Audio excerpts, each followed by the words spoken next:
అందరికీ నమస్కారం అమ్మ. ముఖ్యంగా జేఈ మెయిన్స్ ఎగ్జామ్ రాసిన విద్యార్థులందరికీ చాలా ముఖ్యమైన ఇన్ఫర్మేషన్ అని చెప్పుకోవాలా. అది ఏందని తెలుసుకునే ముందు ఇంకా మా ఛానల్ సబ్స్క్రైబ్ చేసుకొని వాళ్ళు ఎవరైనా దయచేసి సబ్స్క్రైబ్ చేసుకొని లైక్ చేసి షేర్ చేసి మీ ఫ్రెండ్స్కు రిలేటివ్స్ అందరికీ సబ్స్క్రైబ్ చేసుకోమని చెప్పండి. నా ఛానల్ని సబ్స్క్రైబ్ చేసుకొని ప్రత్యక్షంగా పరోక్షంగా సపోర్ట్ చేస్తున్న వాళ్ళందరికీ పేరు పేరున ప్రత్యేకమైన హృదయపూర్వక ధన్యవాదాలు. ఇంకా ఆలస్యం చేయకుండా వీడియోలోకి వెళ్ళిపోదాం.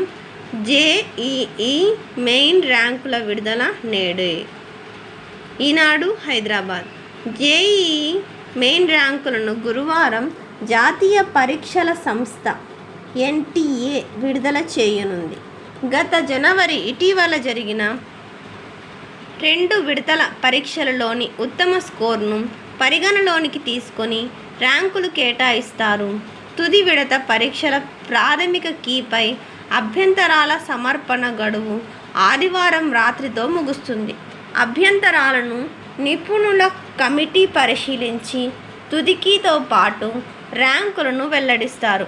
కేటగిరీల వారీగా కట్ ఆఫ్ స్కోర్ నిర్ణయించి మొత్తం 2.50 లక్షల మంది జేఈఈ అడ్వాన్స్కు అర్హత సాధించినట్లు ప్రకటిస్తారు.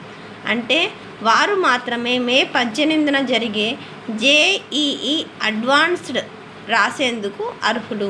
అందరికీ ధన్యవాదాలమ్మా. ఇంకా మా ఛానల్ సబ్స్క్రైబ్ చేసుకొని వాళ్ళు ఎవరంటే దయచేసి సబ్స్క్రైబ్ చేసుకొని లైక్ చేసి షేర్ చేసి మీ ఫ్రెండ్స్కు రిలేటివ్స్ అందరికీ సబ్స్క్రైబ్ చేసుకోమని చెప్పండి.